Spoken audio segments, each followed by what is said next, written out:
சௌமியா அன்புமணி பிரச்சாரத்துக்கு போயிருக்கும் போது பாமக சார்பா வந்த சில இளைஞர்கள் தாழ்த்தப்பட்ட மக்கள் வாழ்ற பகுதிக்கு போய் அங்க வாகனத்துல அதிகமான ஒலி எழுப்பியும் வாகனத்தை அதிகமா ரேஸ் பண்ணதாலும் இரண்டு பிரிவினர்களுக்கிடையே வாக்குவாதம் ஏற்பட்டதா சொல்லப்படுது.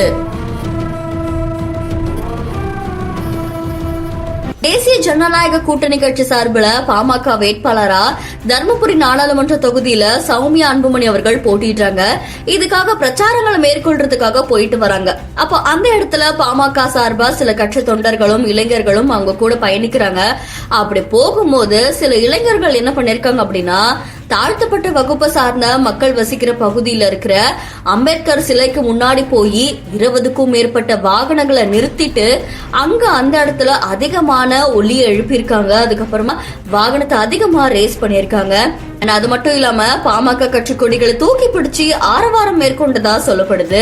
இந்த ஒரு சம்பவம் பரபரப்பான உடனே அந்த பகுதியை சேர்ந்த இளைஞர்களுக்கும் இந்த பாமக கட்சி சார்பா வந்த இளைஞர்களுக்கும் வாக்குவாதம் ஏற்பட்டதா சொல்லப்படுது. இதை தொடர்ந்து காவல்துறையினர் தடுக்கிறதுக்கு முயற்சி பண்ணிருக்காங்க.